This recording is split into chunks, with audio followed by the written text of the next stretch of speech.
So, a blessed day, everyone. Can you turn to your neighbor and say, welcome home? Welcome home. Welcome home. Welcome home. Welcome home, brother. Welcome home. Welcome Kaliam. Welcome to them. Living sa. So, last week, nandun tayo kay Kuya Richard. God teaches us that He can transform us and He can restore us. He can. Amen? Next week daw, sa kanya na naman eh. Para dumami. God can restore us. Amen? Hindi, sa Baulen daw tayo, Baulen. See, how many years you've been left with the Lord? You've been away with the Lord? It's been 10 years. Ito pa ano? God can restore us. Mainit. Mainit sa Sunday. Hallelujah. No, nothing can separate you from the love of God. Do you believe that? Iyaw, no? Hallelujah. I just reflect on the goodness of God this week. And I said to myself, Lord, I don't deserve this. I don't deserve this love. Amen. See, I don't have debt. I don't have utang. Buti pa siya. We have savings. Sana all. Oo, maganda. But we rent. Okay, we rented here. We rented here. We don't have a home. We don't have a car. I mean, we just paying rent. But we have savings. Sana all. Sana all. Isn't that God good? We don't have utang. Plus we have savings. Sana all. And you know, Pautang God naman. talked to me, and God says to me, Jesus is enough. Jesus is enough for you. Send ko And sa I'm just mamaya. looking for the favor of God. Pag-gips Lord, naman. where's my favor? Where is my car? Where is this material things? All of these things. And God rebuked me, and Jesus says to me that my favor is enough. Your family is enough. What? My family is enough. When I look at my family, my wife and Leon, I just cried. That's your family, guys. Your family is enough. Jesus is enough for you. Family rin kami. Huh? SSF, eh? That's very enough. Wow, I don't know. I just appreciate the goodness of God. You know, maybe I'm not perfect. Not that perfect, but I just appreciate the goodness of God. It's very good to reflect on the goodness of God. Sana all. Walang It doesn't matter how many sins you've committed Sana all. in Walang the utang. past, God can forgive you. Amen? Do you believe that? If you humble yourself and trust in God, He did it on the cross. Amen? He did it on the cross. He was the atonement for our sins. He was the sacrificial lamb that takes away the sins of the world. Hallelujah. We serve a mighty God, merciful and full of grace. Today I want to encourage you how to live a Christian life. Living a sacrifice. Living sacrifice. So, you know, ang ganda nung around 2 pa. Shape. Baka ihawin nila. Unblemished. Spotless. That is how the way we offer our life to God. No sin. But you know, we cannot do it. Yan ba yung But tupang Jesus- binibigay sa atin? Do it for us. Ano, Brad? Yan ba yung tupang binibigay sa atin? In Pinoy? No? Baby pa yan. Baby, that is baby. 30 kilos. So this is our foundation, living sacrifice. This is our foundation following Jesus Christ. Can you tell to your neighbor, can you tell to your neighbor, yeah, that's good. Yan Can you eh. tell to your neighbor, focus and listen carefully. Can you tell to your neighbor, Focus na, focus na. Focus lang sa trading. Focus lang eh. focus. Focus lang. Focus yun eh. By the way, Daniel is our, what you call this one, intern. So Daniel, we're Wow. going to maybe someday preach. Yes. Pastor Daniel. I ask you to pray for him and Daniel the Dreamer. help him. So we don't know. We will ask God next week. Ang pakapal. So Daniel is gifted by the gift of dreaming, and that is true. Baka mamatay yung mga ibang damo na. Daniel can see pictures from God. Amen. So if you have your Bible, let's open your Bible on Romans 12. This is a common verse, Romans 12:1. This is very common verse. Exhortation, wala next week. Hindi pa naman si Richard. Sinabihan ko yung mag-observation, hindi nag-approve. Okay lang. I like the Signals Boys song. Ah, okay. Si Kel. So in Romans 12:1, I'm using NLT version. And so, dear brothers and sisters, I plead with you to give your bodies to God because of all He has done for you. Let them be a living I and like holy that song. sacrifice, I like the song of Signa the Boy. kind He will find acceptable. This is truly the way to worship Him. Wow. See, Apostle Paul says, I plead. The meaning of this is, the Apostle Paul is begging to the Christian in Rome. He's begging them, Nasa lahat. asking them, this is urgent. This is urgent. Kung sabi I sa'yo, like the papadali. Signa Boy song. Sa Tagalog, ano? I Urgent sa like Tagalog. the Signa Boy song. Dalian mo? What the? Oh, delikado buhay nun ah. Parang ano no? Delikado ng buhay nun. Area. Meron ba yung Tagalog? Madali yan. Urgent. This is urgent. The Apostle Paul says, urgency. English. ASAP. I plead with you. So the Apostle Paul says, I plead with you. So he says to the Roman Christians, this is urgent. Madalian to. Why? The Apostle says, give your bodies to God. Give your bodies to God as a living and holy sacrifice. So this is a command. Actually, Romans 12:1. God is commanding us to live a holy life. Holy life. You know, God has a high standard of living. He wants us to live in a high standard of living. So we should give our body as a holy sacrifice. So let's go to Romans 12:1 in New King James Version. It says, I beseech you. This is very deep. I beseech you, therefore, brethren, by the mercies of God, that you present your bodies a living sacrifice, wholly acceptable to God, which is your reasonable service. Mercies of God. So, the mercy of God helps us to offer our body as a living sacrifice. So, just a moment in your seat right now. Think about the mercy of God. What are the mercies of God in your life? For 10 seconds. Just think about the mercies of God in your life. Madami ba? Madami, no? There's a lot of mercies of God in our life. I want to give you one. We've been justified by the blood of Jesus. That is a mercy of God in our life. We deserve hell. Actually, we deserve hell. But with the blood of Jesus, He justified us.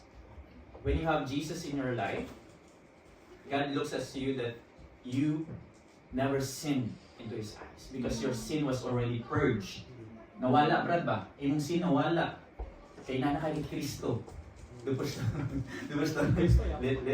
yeah. The shame, guilt, and penalty of sin. The wages of sin is death, but that penalty was taken by Jesus. So that is the mercy of God. First, you are justified by His blood on the cross. So this is very important to you. Because when the devil is saying to you, you are not enough, you feel lonely, you will feel discouraged. Yes or no?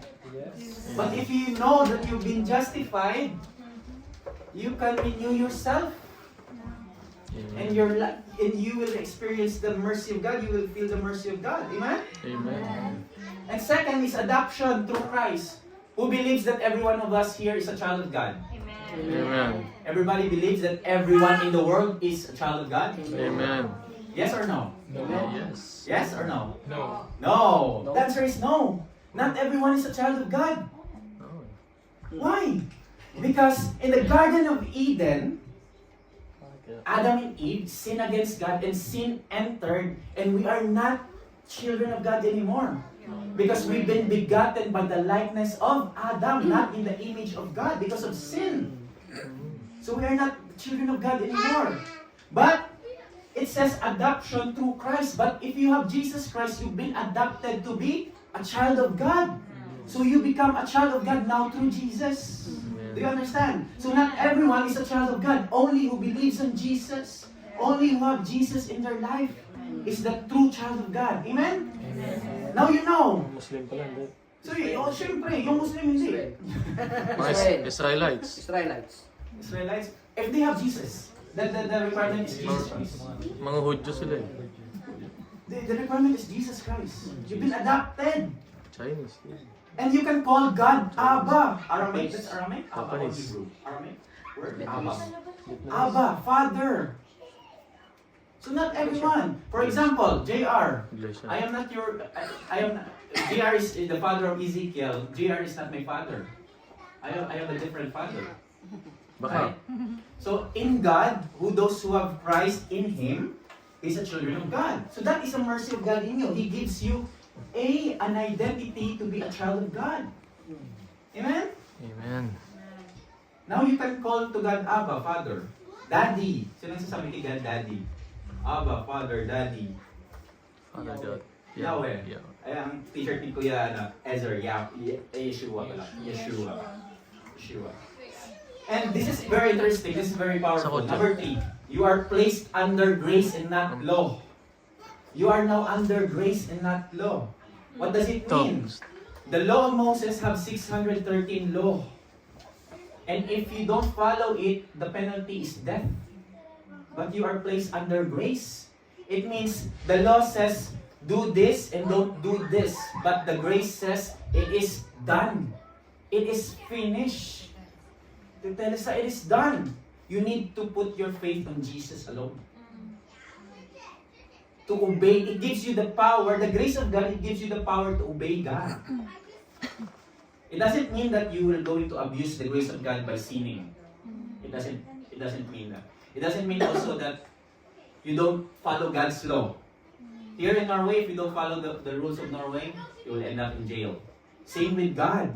You will end up in jail, but you are under His grace. If you have Jesus Christ in you, when you committed sin, that sin comes into you and it transferred to the cross. So that the identity of Christ is in you. It transfer record. This is amazing. This is grace. This is the power of God. So that's why when you feel shame and guilt, hallelujah, you're going to speak to yourself, I am under grace. I am under grace. I am saved by grace through faith in Jesus Christ. Amen? Amen. Grace is something that we don't deserve, but God is giving unto us. Place under grace. So, if you know that you are under grace, it gives you the power to obey God's command. Everything, God's command in the Bible. It's not a responsibility, it's become a desire, it's become a delight. Amen? It is done. The law of Moses will say to you, do this and don't do that. 613 law. You need to perfect it. Wow. Nobody perfect. Wow. Only Jesus. So, the grace of God tells you also that there's no condemnation in you. Sin, shame, and guilt will come to you. The Holy Spirit will say to you, you've been rescued through grace. And you have the righteousness of God. Is it amazing, the gift of grace? Yes. Ate Grace is a gift also. Amen? Okay, for Richard. And also, grace, it gives you the power to live holy life. See, for example, if I sin, we sin willfully always. But when we sin, the sin is purged by grace, and yourself becomes holy because of Jesus. You're not a sinner anymore. You became a righteousness of God. You became a holy people, but you've been processed and sanctified to be communion with God, to be like Jesus. This is the power. This gives you a revelation to live a freedom, life of freedom. Amen? Amen. Hindi ito alam ng ibang religion. Because they do still do good works, because if they do good works, they thought that God will going to save them. That's why many religion will say to you, do this, do that. But Jesus says it is finished. You need to put your trust in Him alone. Trusting in Him alone. Amen? This is the mercy of God. Number 4, giving the Holy Spirit lives in you. Do you believe? Question, I'm going to give you a question. Do you believe that the Holy Spirit can live in a dirty vessel? Do you believe the Holy Spirit can live in a dirty person? Yes or no? Yes? Yes or no? No. The Holy Spirit can live in a dirty person? No? Yes. Okay. Yes. So half of the crowd, no? Now you will know what is the answer. Yes. Because you sin always. You are a dirty person always. But the Holy Spirit chooses to live in you so that He can cleanse you inside. So if the Holy Spirit will wait for you to be clean, it will never happen. See? Alam ko na. It will never happen if the Holy Spirit will wait for you to be clean. So that He can live in you. The Holy Spirit is the assurance that you've been saved. Amen? Amen. So the Holy Spirit choose by His mercy and grace to live in a dirty vessel in you, helping you, sanctifying, cleansing you every day. Isn't that good? God do the work. Amen. Hallelujah. It gives me freedom of this. Hallelujah. He chooses to transform you into the image of God. The Holy Spirit is your chance. Who is the God today? Who is the God here on earth? The Holy Spirit. The Holy Spirit. Okay lang, bro? Ano ka? Amen. And you know, He lives in you. Even though that your behavior is not good, He's still in you. Even though that you don't read the Bible every day, you choose to, to do other things, the Holy Spirit never leaves you. He is patient. He is waiting for you always to take up the Bible and read.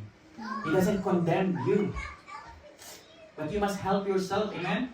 Amen. The sanctifying work of the Holy Spirit, it needs your action to God. While the salvation of God, it needs the action of Jesus. You need only to accept. And if you have saved, you are in sanctification process now. You are cooperating with God. Amen. Now, you know that the Holy Spirit lives in a dirty person. Yes. Amen. Amen. And when the Holy Spirit lives in a dirty person, what is that person now? Number 2, a child of God. Amen? A child of God. You're a child of God. Amen? Number 5, no separation from the love of God. This is amazing. Okay, I'll give you an example. Jen, if Elijah in the future will maging barumbadong tao, bata, is still your child, right? You love Elijah, right?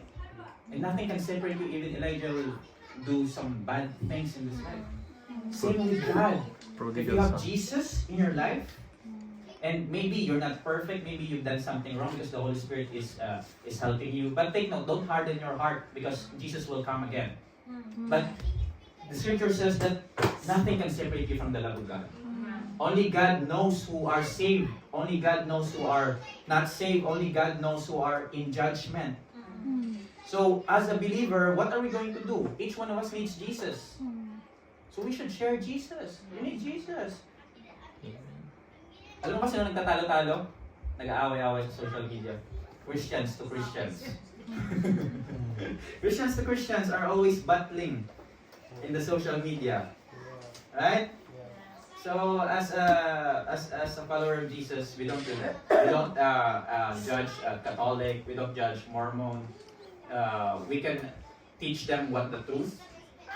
We can teach them what the truth, but we cannot judge them. Amen. So sometimes maybe you feel terrible situation. You have a disease right now. You're feeling of a problem, pain, abdominal problem, kidney, liver. Nothing can separate you from the love of God. Put your trust in Jesus genuinely and receive the promise.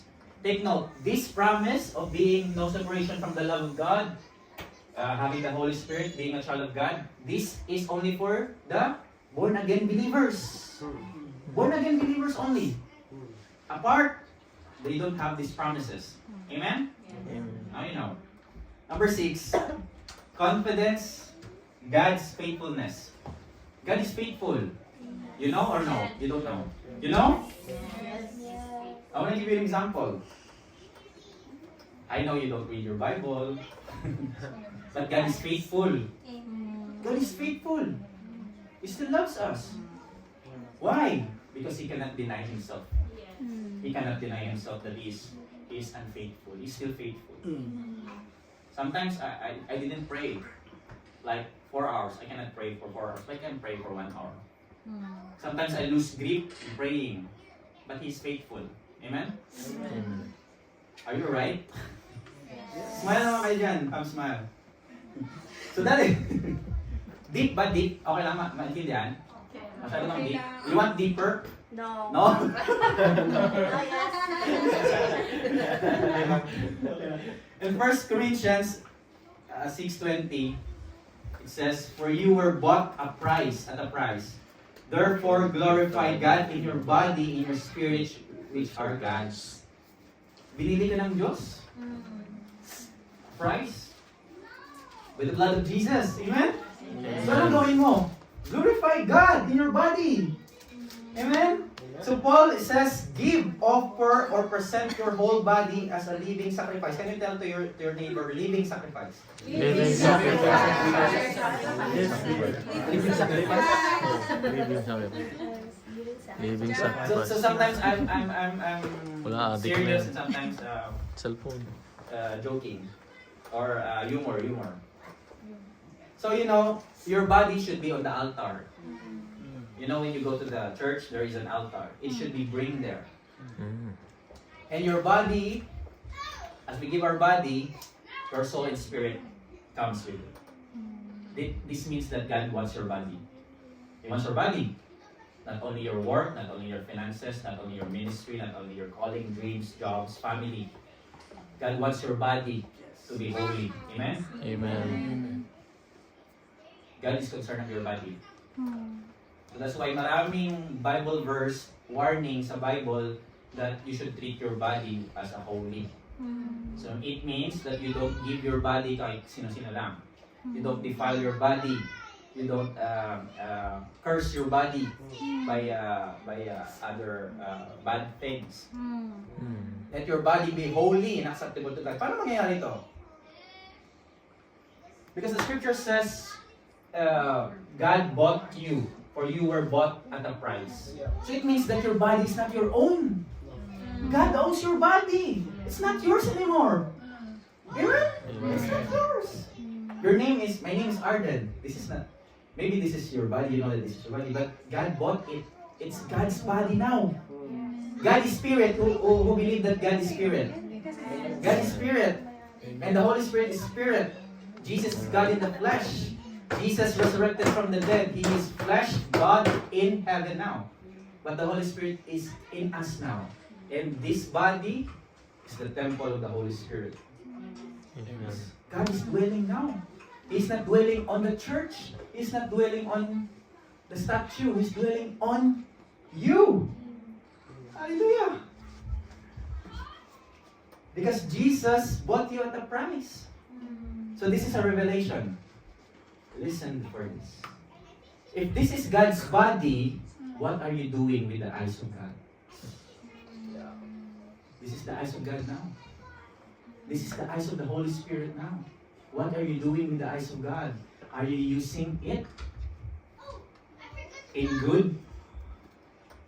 Or are you using it in bad? Are you using it to look a person good? Or are you using it to look a woman with lust? The Bible says that if you look a woman with lust, if your eyes cause you to sin, pluck it out. It's okay for you to go to heaven without one eye, only one eye, rather than go to hell with both eyes. Amen? Wala na yung takot. So this is God's Akala ko eyes now. paalisin ko yung kapitbahay ko. Why I'm telling this? Because Yun I dapat was, ang umalis eh. why I'm telling this? Because I was free from this. I was free from this. I experienced this. Hallelujah. And your soul, your eyes is the window of your soul. So if your eye is good, your soul is good. So if your eyes is looking horror movies, killing, what is it? Lustful images, entertainment, so your soul becomes more corrupt. Your soul becomes more dark. You will feel torments of the devil. You will feel lust also. You will feel demonic influence. And don't you know that a Christian can have a demon? You know or no? You don't know. Yes. But there is a question. Why is those unbelievers don't have a demon? No. They have been controlled by the demon because of sin. So rejoice if you God casted out demon in your life because you've been set free. Amen? Amen. Number 1, what are you doing with the Holy Spirit eyes, with God's eyes? Number 2, what are you doing with God's mouth? Because this is the temple of God. This is the body of God. Amen? Are you using the mouth of God to praise God? Amen. Are you using... Hindi ko honest, I'm sorry. I'm honest also. Are you using the mouth of God to curse or to bless? Hindi ko na pangagalitan si Sikya. So the Bible says that your tongue has the power to curse or to bless. So choose to bless other. Don't say Maraming chichismisan. bad words. Chichismisan. And are you using the mouth of God to share the gospel? Or are you using it to chismis, to gossip? Chismis. Yung mga promote sa atin na. Share the good news. Share the bad news. So be careful with Tsaka tingnan the natin. mouth of God. Tingnan natin. If your Kahapon. mind has nothing good to say, Nung lumalabas kasi walang just dry. shut Loko yun. your mouth. Amen? Nakita namin kahapon. If your mind has nothing good to say, just shut your mouth. Yan. Aleho, baka tsaka bibig. Lahat But if tatanggalin there ko. are good happening in your mind, in your heart, you can speak it. How can your mind have a good words? Very simple, in the Word of God. What you read here, it will transfer in you, in your mind, in your heart. Amen? Amen. Hallelujah. Last, because this is the temple of God, what are you doing with the ears of God? This is the ears of God. I don't listen to chismis.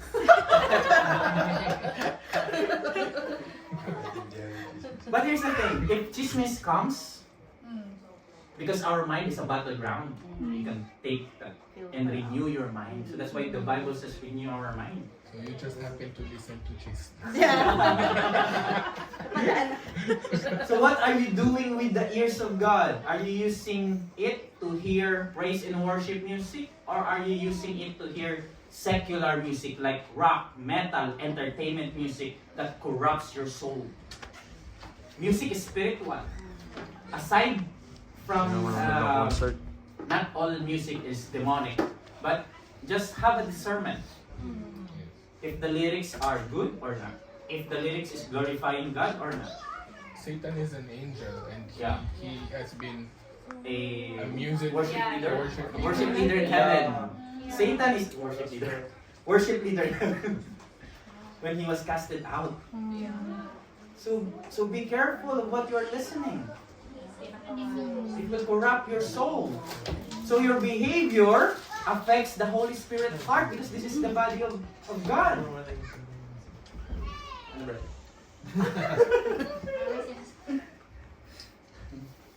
Sometimes I listen to music, but I don't understand the lyrics. I don't know the lyrics. Yeah, there's like a rhythm. So the Bible says that don't grieve the Holy Spirit. God calls us to live a high standard of spiritual life. That's why you need to give your body as a living and holy sacrifice. So in the Old Testament, ano nangyayari sa Old Testament? The priest, we're going to ask you if nagkasala ka. Going to ask you about an animal sacrifice, lamb, goat, sheep, that goes to the altar. Holy, acceptable, meaning walang kapintas-pintasan, walang samad, walang sugat. Blemish, no blemish, spotless. Same with our life, with our body. We should offer it to the altar. So in Leviticus 1:10, he shall bring a male without blemish. Deuteronomy 15:21, but if there is a defect in it, if merong sugat-sugat, if it is lame or blind or has any serious defect, you shall not sacrifice it to God, the Lord your God. So if you go to God, to the altar of God, and you have sin, it's not a good sacrifice. How to go to the altar of God to be unblemished? First, repent. Let the blood of Jesus cleanses you. So so that you will be a holy and acceptable sacrifice when you go to the altar. So the priest would kill the unblemished animal and place it to the altar as an offering. So sa Old Testament to ha. Eto sabi sa 1 Samuel 15:22. Nung ni-rebuke ni Prophet Samuel si King Saul. So Samuel said, "Has the Lord as great delight in burnt offerings and sacrifice?" Natutuwa ba yung Diyos sa mga burnt offering at sa sacrifice? As in obeying the voice of the Lord? Kaysa i-obey ang Diyos? Behold, to obey is better than sacrifice and to heed than the fat of rams. Ibig sabihin, obedience is better than sacrifice. This is in the Old Testament. So, Prophet Samuel saying to King Saul that it's better not to offer animals as a sacrifice. Better to obey God. Obey God. So God is commanding us to obey Him by offering our body as a living sacrifice. This is a commandment, brothers and sisters. Ito, commandment ito sa atin. Commandments. This is the commandments of God in our life. To live a Christian life. Mahirap ba mag-live ng holy life? Question. It's difficult to live a holy life, yes or no? Yes. It's difficult. But haven't you heard right now that there are mercies of God? Haven't you heard about the grace of God in your life? It's easy now or no? Easier. So I want to tell you why Christians cannot obey God. Because your faith, it should be accompanied by action. But if your faith is more on words, no action, and you have a problem. Faith have an action. It should be action. It should be obey God. Amen?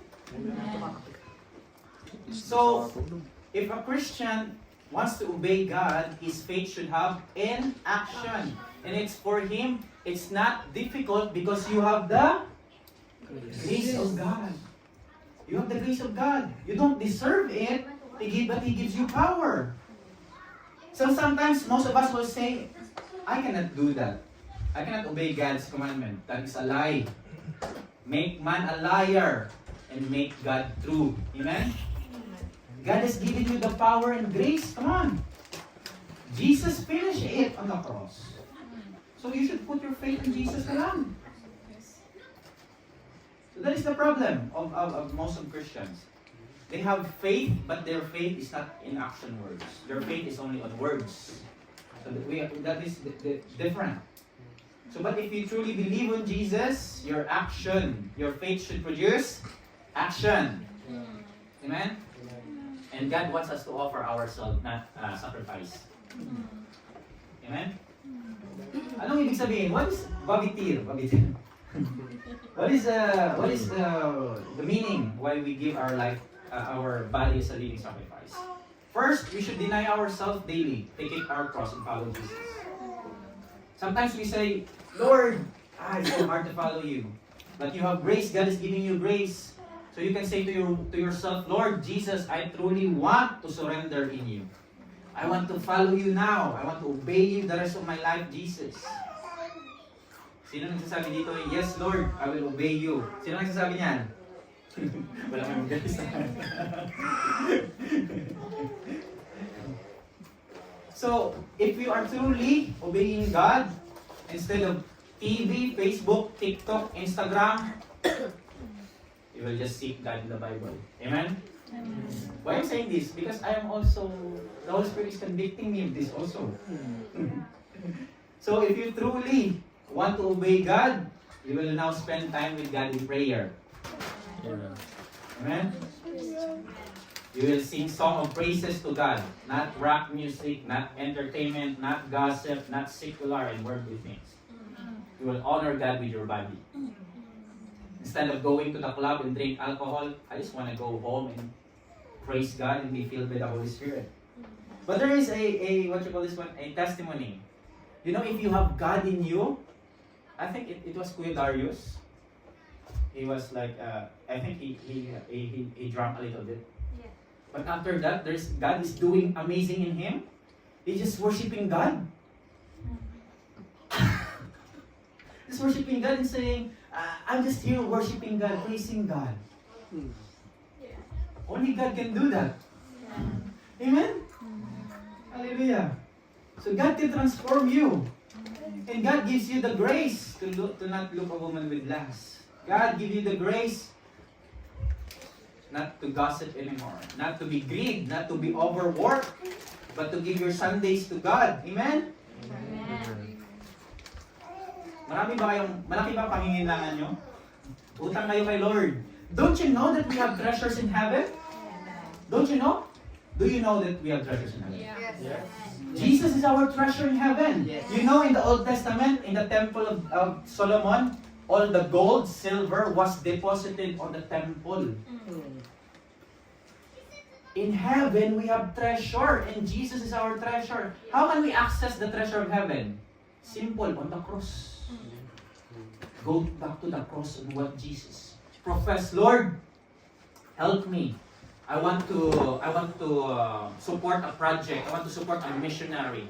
Lord, give me your treasure, O God, Lord. Send me this kind of amount, O God, Lord. I'm praying and fasting right now, O God, Lord. I'm asking in the treasures of heaven to come and bless me so that I can do the will of God. God is not a poor God. Hindi po mahirap ang Diyos. Mayaman po yung Diyos. Sino naniwala that God is rich? Amen. Amen. Rich po yung God natin. Amen, amen. So sometimes, look at Ate Grace. Wala siyang work. But God provided her. She's still here for 2 years. Until now. Walang work, walang visa. No work, no visa, but can survive. Mayroon ka. tapos ikaw mag-discourage ka, mag-feel ka lonely. 100,000 kroner na lang yung pera ko sa bangko. Only 100,000 kroner. How can I survive for 1 year? Sana all.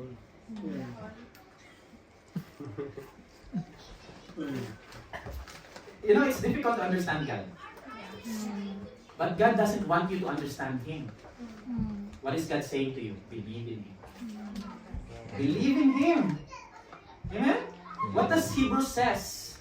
That faith comes from hearing.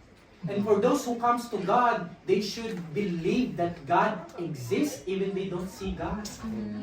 Dapat yan. Amen? So how can we be a living sacrifice? Malapit na tayo magtapos. Ito yung answer.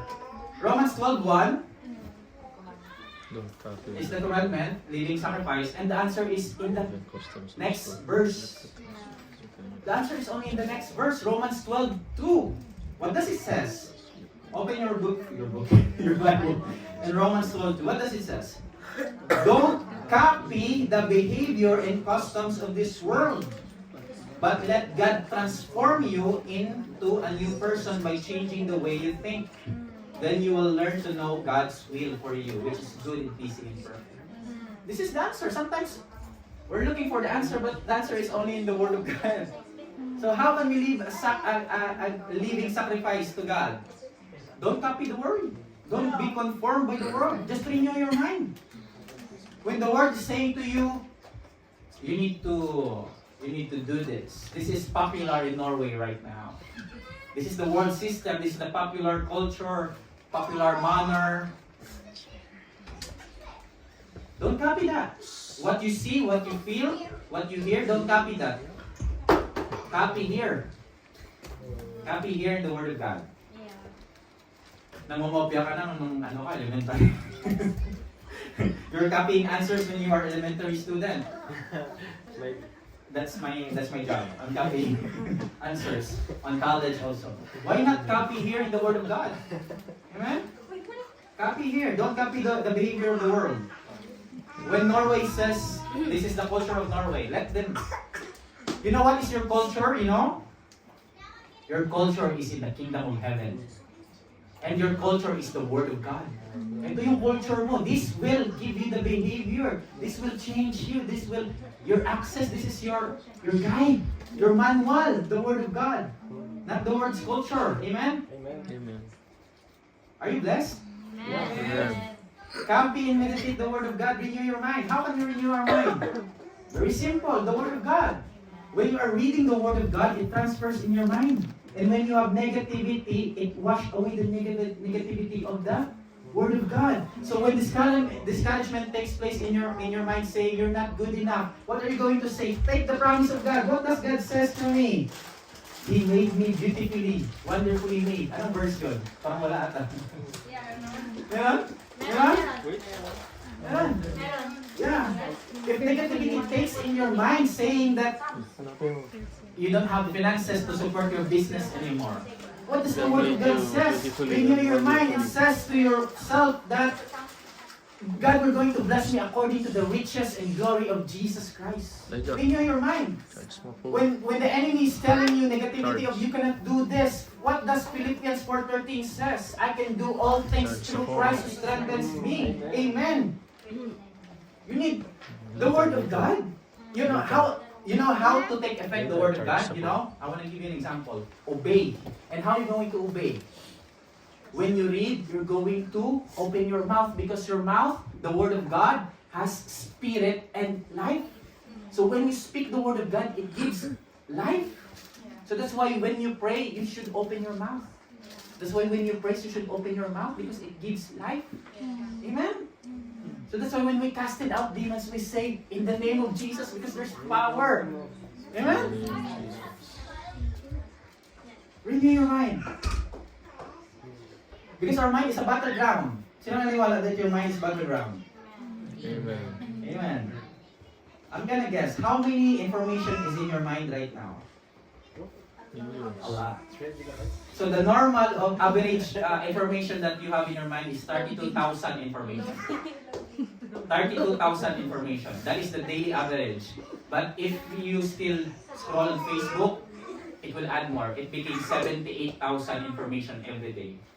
So that's why you feel tired. You cannot go to Bible study, you cannot go to prayer meeting because the devil has already captured you with the information of the world. So renew your mind. So when your health tells you, when your body tells you not to go to church, not to read the Word of God, command your body, in the name of Jesus, I command my body, I'm going to read the Word of God now. Command your body because it gives life. Amen? Amen. Christians should think differently. Who agree that Christians should think differently? So if your friend looks at you that you're weird, you're a Christian but you're weird, rejoice. What does the multitude says to Jesus? What does the Pharisees says to Jesus? Jesus is weird. In the New Testament, Jesus was weird. The Son of God is weird. Because instead of he is going to the multitudes, he went out to pray. But I like Jesus. I love Jesus. Because he can be still in sinners. Eating, playing with the tax collector, with sinners. So must we have a heart just like Jesus. So, I'm so blessed to Kuya Richard and Ate Adrian, no? God is using them mightily. They're inviting people, just like Jesus, having time with those people, unbelievers, and maybe believers or not believers, spending time. That is the heart of Jesus. Spending time with the sinners, talking to them, giving them the love of God. Amen? Can you tell yourself, I want to renew my mind? I want to renew my mind. Hallelujah. So I want to invite the worship team now. And after this, Drew and Daniel will prepare the communion.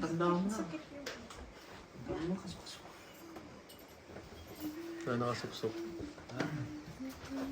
I ask you, how many positive things is in your mind right now?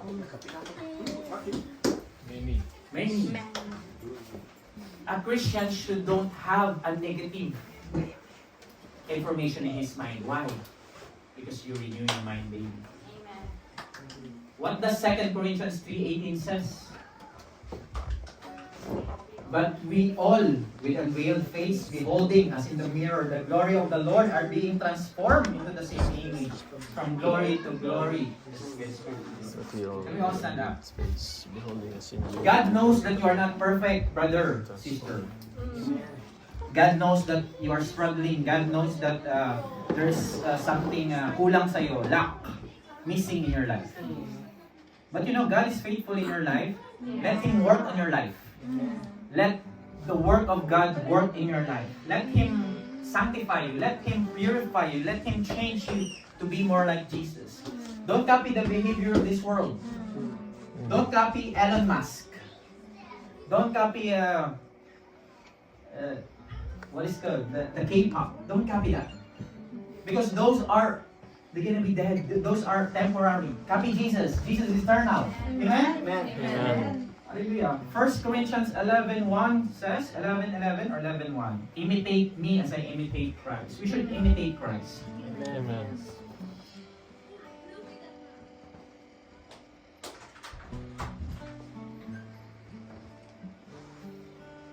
Can you distribute the communion?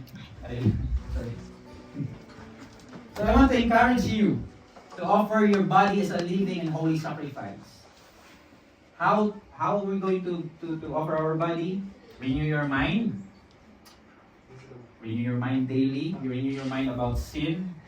Spend time with prayer. Read the Word of God. Don't defile the temple of God in your life. If you caused sin, repent. Go back to God. We have a forgiving God. Amen? You know, this is the beauty of Christianity. When we sin, God forgives us. You don't need to work hard so that your sin will be forgiven. Jesus already forgives you. He is our high priest. Amen. And you know what is my prayer for you? What is my prayer for you? May prayer po ako sa ating lahat sa SSF. The first time I saw you guys, I have a prayer in you. You are my friends, beloved. You are my family now. And you know what is my prayer for you? That you will be in love with Jesus. Jesus is all you need. Yes, we need material, we need pera, we need money. But God will give it to you. Let's prioritize Jesus first.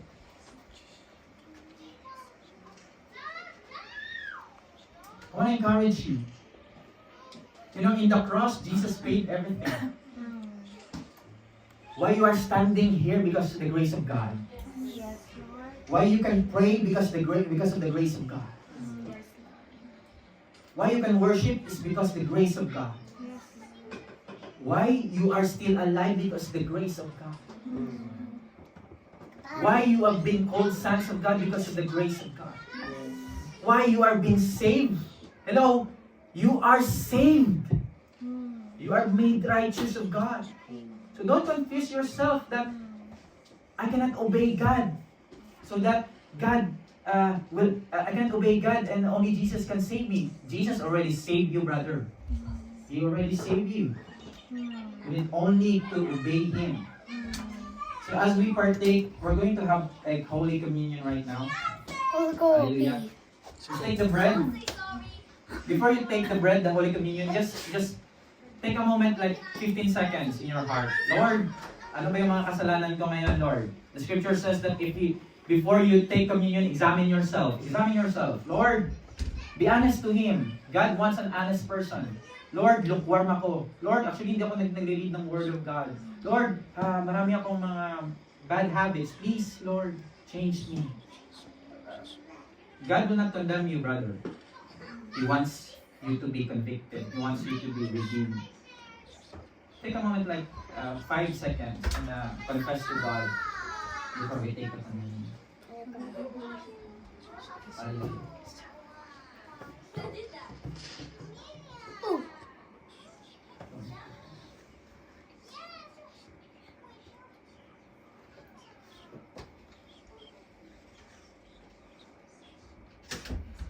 The Holy Communion is also known as the Lord's Supper, represents the greatest expression of God's love for His people.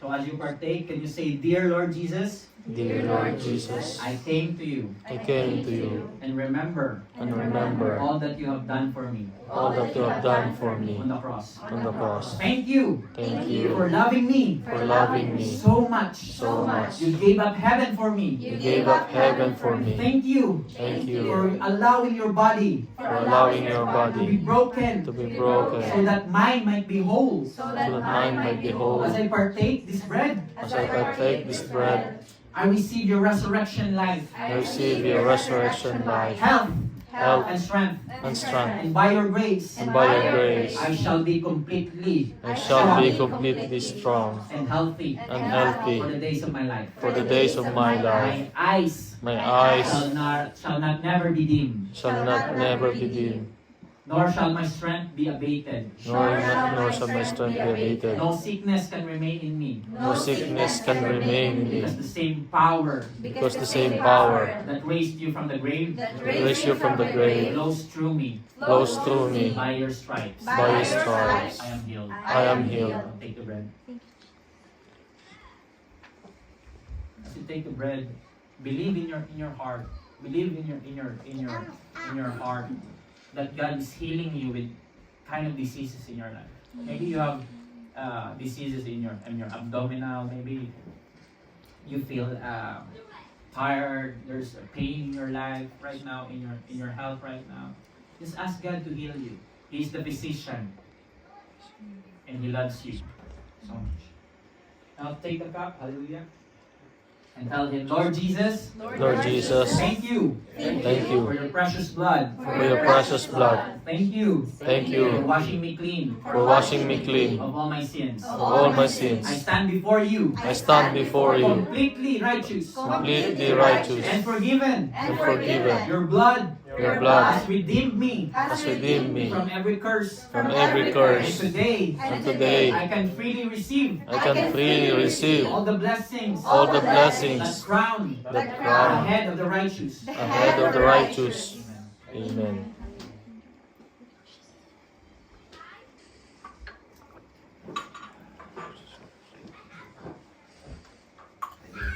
Drew and Daniel will take the top from you. We're going to worship God. Hallelujah. Amen. I'm so blessed with you, brothers and sisters. You know, preaching here is good, but having relationship with all of you guys, being friends and family, is the very most important in my life. Amen. I know you've been working hard for the Lord. Kalimag family, Santa Ana family, Ate Amde, Patulay family, sila Kuya Richard, you're working hard for the Lord. You know, God will going to bless you. Amen. We're going to pray for that right now. Lord, in the name of Jesus right now, every family that are here, just receive your portion right now. Yes, Lord. Lord, Yes. oh God, this family, these are your people, God. You says in your word, oh God, Lord, that you will build a house for them. Yes, Lord. A house where your presence dwells. Yes, Lord. And they shall never be moved.